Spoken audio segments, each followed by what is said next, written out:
नुमान भाई हैं। हेलो, हाँ जी नुमान भाई, क्या हाल है? हेलो, हेलो, आपको मेरी आवाज़ आ रही है? आ रही है लाउड एंड क्लियर। हाँ जी। आप मुझे ये बताइए कि टॉपिक क्या है आज की आपकी डिस्कशन का? टॉपिक तो कोई नहीं है जी। अच्छा, ये जनरल डिस्कशन। क्वेश्चन आंसर ले रहा हूँ, ऑडियंस जो हाँ, क्वेश्चन करेगी उसके मैं तो जवाब मैंने इन देता भाई रहूँगा। की बात सुनी। मुझे बहुत अफसोस होता है कि हमारे जो नौजवान जो लड़के लड़कियां हैं जो कि बड़ी बड़ी यूनिवर्सिटियों में पढ़ते हैं और फर इंग्लिश बोलते हैं, अ, वो समझते हैं कि इस्लाम में रिफॉर्म की ज़रूरत है, और ये उन लोगों का यानी कि गामदी साहब जो हैं ये समझे कि ये सारे का सारा उनकी यानी कि एक ऑडियंस है जो कि ये समझती है कि इस्लाम में रिफॉर्म हो जाएगा तो ये ठीक हो जाएगा, जो अभी तक यकीन करते हैं कि नहीं भाई नहीं, ये सारा इस्लाम को बदनाम किया जा रहा है और यूं किया जा रहा है और यूं किया जा रहा है। मैं इन लोगों के सामने थोड़ी सी एक मिसाल रखता हूँ, छोटी छोटी मिसालें, कहीं दूर जाने की ज़रूरत नहीं है, कोई आलिम फाजिल बनने की ज़रूरत नहीं है, कोई तारीख दान बनने की ज़रूरत नहीं है। कुरान तो सॉरी इस्लाम तो खुद अपने बारे में सब कुछ खोल के बताता है अगर आप इसकी तारीख पढ़ते जाएं। आप मुझे ये बताएं कि जब पैगंबर इस्लाम की वफात हुई तो उस वक्त कौन से वहां पे यहूदी थे? ठीक है जी। जो ये दो जो खलीफा थे उमर और अबू बकर के दरमियान एक किस्म का, और यानी कि एक टांका बन गया जी, मैंने बनना है, मैंने बनना है, मैंने बनना है। मुझे ये बताओ उस वक्त कौन से हिंदू ने वहां पे लड़ाई करवाई थी? अली और अबू कौन बकर के दरमियान। कौन से यहूदी वहां पे पहुंचे थे? ठीक है। अच्छा, उसके बाद आप देख लें, करबला का वाकया हुआ। करबला का वाकया हुआ, आप मुझे ये बताएं कि मारने वाला भी मुसलमान, मरने वाला भी मुसलमान, यहूदी कहाँ से आगे भाई वहां पे? हिंदू कहाँ से आगे भी वहां पे? हमें तो यही बचपन से ये बताया गया ना कि जी हमारे खिलाफ साजिशें होती हैं। और भाई वहां पे करबला में किसने साजिश कर दी थी तुम्हारे खिलाफ? ठीक है। अच्छा, उसके बाद आप देख लें, यानी कि जंगों में आपको मुख्तलिफ किस्म की जंगें मिलेंगी, हर जंग में ही कोई ना कोई मसले मसाइल ऐसे हैं जिनमें यहूदियों का, क्रिश्चियंस का, हिंदुओं का दूर दूर का वास्ता नहीं। तो मैं वही बात है। अच्छा, फिर एक और बड़ी इंटरेस्टिंग सी बात है कि वो लोग जिन्होंने इस्लाम में थोड़ी सी रिफॉर्म लाने की जो कोशिश की है, मुझे आप ये बताएं कि गांधी को लोग आजकल क्या कहते हैं? गांधी को भी तो काफिर कहते हैं। गांधी ठीक है। साहब काफिर हैं आजकल, बिल्कुल। नहीं, गांधी को भी तो सारे काफिर ही कहते हैं ना। देखे, वही तो बात है ना कि जो थोड़ी सी यानी इनसे डिफरेंट बात करे। अच्छा, गांधी दूसरों को काफिर कहता है, दूसरे लोग दूसरे गांधी को काफिर कहते हैं। तो भाई बिल्कुल वही आप वाली बात जो है वही ठीक है कि मैं उसी को एंडोर्स करता हूँ कि ये रिफॉर्म वगैरह वाली बातें ये बिल्कुल एक एक एक मुज़िका खेज बातें हैं। अच्छा, फिर एक बहुत नई सी बात मेरे सामने आई है पिछले दिनों में, क्योंकि शायद आपको पता हो मेरे साथ वो एम्बेसी में जो इंसिडेंट हुआ। तो मुझे काफ़ी सारे लोगों ने फ़ोन करके कहा और मैसेजेस करके गए, और मैं हैरान हूँ लोगों के ऊपर कि लोग मुझे कहते हैं कि जी आप जो आपने बोलना है नुमान भाई आप बोलें, लेकिन आप नाम ना लें। तो मैं उनको कहता हूँ कि यार हैरानगी की बात क्या है? हैरान हूं मैं इतना कि मुझे गालिब कमाल थप्पड़ मारे और मैं कहूँ जी मुझे किसी ने थप्पड़ मारा है। ठीक है ना? ये क्या बात हो गई कि हम यानी कि लगी लिपटी बातें करें, उसको आटे में गूंद के ऐसे बताएं कि भाई पता ही ना चले। मुझे अगर एक जगह पे धमकी दी गई है, मुझे अगर एक बंदे ने कुछ कहा है तो मैं तो उसका नाम लूंगा। ये हमारी जो पॉलिसी है ना, चमगादड़ों वाली, बीच बीच में रहने वाली, ये ठीक नहीं है। हमारी पॉलिसी वही होनी चाहिए जो कि शहीद इंसानियत सलमान तासीर साहब की थी, जो कि आसमा जहांगीर साहबा की थी। उनको भी लोग कहते थे कि आप देखिए जी आप इतनी खुल के तनकीद ना करें। वो कहती थी कि भाई मुझे ये बताओ कि जो आपको सामने नजर आ रहा है और आप उसको गलत को भी गलत नहीं कहते, तो इसका मतलब है कि आप या तो नामर्द हैं, या फिर वो इस तरह की कोई बात करती थी। कहती कि भाई क्यों मैं ना कहूं? जब मुझे एक बात नजर आ रही है कि इस मुल्क में सारे का सारा जो प्रॉब्लम जो है वो इन डफर्स ने किया हुआ, तो मैं तो उनको डफर्स कहूंगी। ठीक है। हम्म।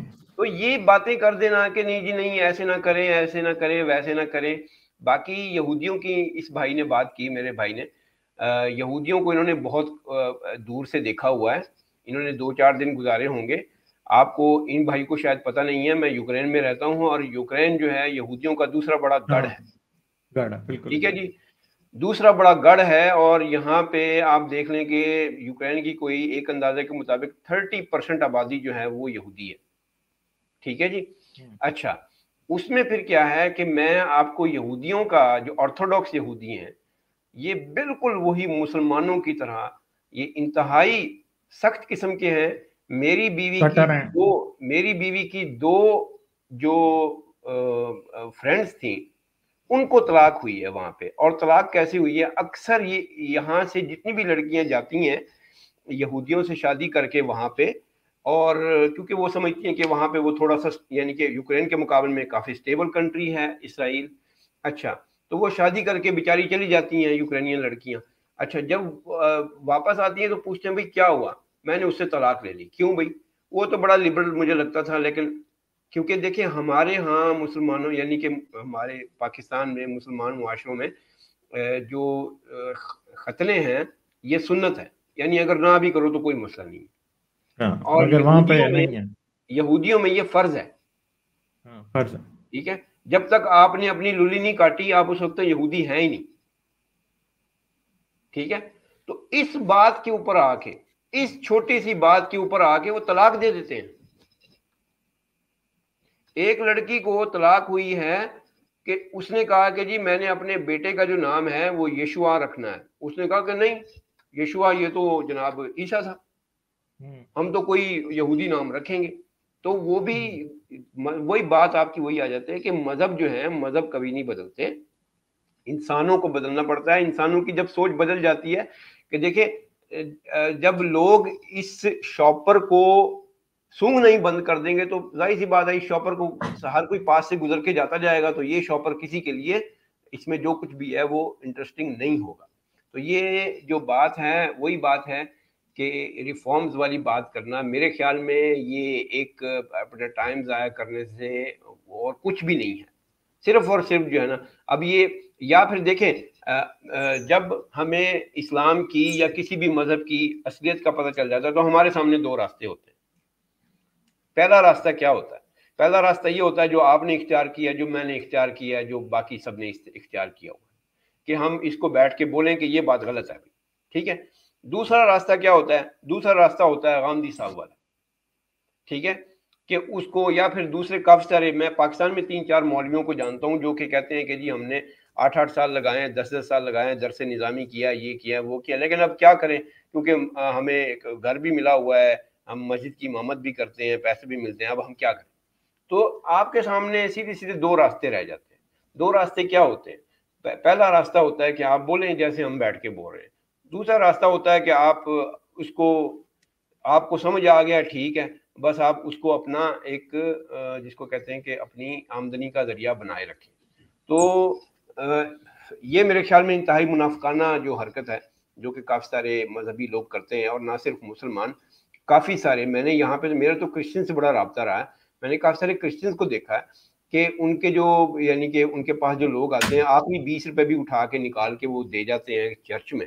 ٹھیک ہے، لیکن وہ جو پاسٹر جو ہوتا ہے اس کی لیکسس گاڑی باہر کھڑی ہوتی ہے اور وہ بڑے آرام سے سکون سے نکلتا ہے، گاڑی میں بیٹھ کے چل جاتا ہے. ٹھیک ہے نا. تو یہ میرے خیال میں صرف اور صرف ٹائم ضائع کرنے والی باتیں ہیں. وی شوڈ، جس کو کہتے ہیں کہ بھئی spread the word, we should tell our coming generation کہ یہ جو چیز ہے اس سے تھوڑا سا دور رہو، تھوڑا سا نہیں بلکہ اس کو سمجھو اور دور رہو. ٹھیک ہے. اور میں تو پھر دوبارہ سے ایک بہت شکر ادا کرتا ہوں کہ میرے جو ہیں بچے، انہوں نے دینیات نہیں پڑھی، انہوں نے بائبل نہیں پڑھی، ان کو اسکول میں کچھ نہیں پڑھایا جاتا. ان کو اسکول میں صرف کیمسٹری، میتھمیٹکس، بایولوجی، انگلش اور باقی چیزیں پڑھائی جاتی ہیں. بس میں نے یہی کہنا تھا. یہ بالکل جس کو کہتے ہیں کہ ٹائم ضائع کرنے والی باتیں، اور کچھ بھی نہیں، کچھ بھی نہیں. چلیں ٹھیک ہے. آخر میں ایک چھوٹی سی چیز میں نے ایڈ کرنی تھی.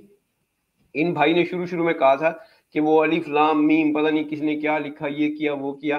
تو انٹرنیٹ کے اوپر ایک ہے ویڈیو، میں آپ کو وہ لکھ کے دے دوں گا، جس طرح سے ہم ہمارے ہاں مسلمان لکھتے ہیں 786 इसका मतलब होता है बिस्मिल्लाह रहमान रहीम, यानी ये कोडिंग है, ठीक है। इसी तरह से वो एक वीडियो है जिसमें एक बंदा उसी कोडिंग को यूज करते हुए सूरह मरियम की पहली आयत काफ हा या एन स्वाद को तोड़ के दिखा रहा है, ठीक है, और उसका फिर वो तर्जुमा करता है अरबी में, और उसका तर्जुमा बनता है जीसस इज द गॉड।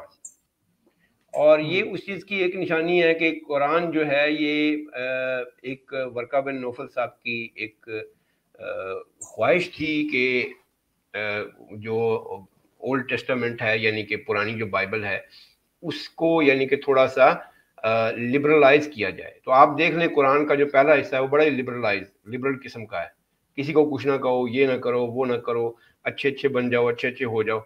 फिर जब वो वर्का बिन नौफल साहब मर गए हैं तो फिर उसके बाद देखें फिर क्या हुआ। उसके बाद फिर ऐसी आयतें आई हैं कि बस मार दो, पीछा करो, ये करो, वो करो। तो बस यही कहना था।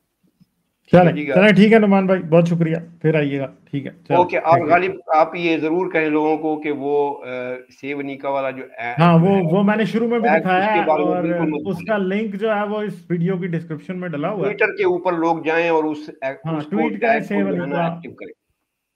हाँ ठीक है। नुमान भाई ने पिटीशन शुरू की थी तो ये जाएं आप जाके उसे change.org पे साइन करें, उसका लिंक इस वीडियो की डिस्क्रिप्शन में है। इसके अलावा जो है वो आप क्या कर सकते हैं कि ट्विटर पर रीट्वीट करें सेवनिका, मेरे प्रोफाइल पे चले जाएं, नुमान भाई के प्रोफाइल पे चले जाएं, हारिस के प्रोफाइल पे चले जाएं, ठीक है, वहां से आप रीट्वीट कर सकते हैं, खुद को ट्वीट डालें, उसमें आप हैशटैग सेवनिका डालें, ठीक है। चलें ठीक है, थैंक यू, ओके बाय। अच्छा जी, लाइक, शेयर और सब्सक्राइब करना मत भूलें। इसके साथ साथ आप मेरे चैनल को पेट्रियन पर सपोर्ट कर सकते हैं। पेट्रियन का लिंक वीडियो की डिस्क्रिप्शन में है।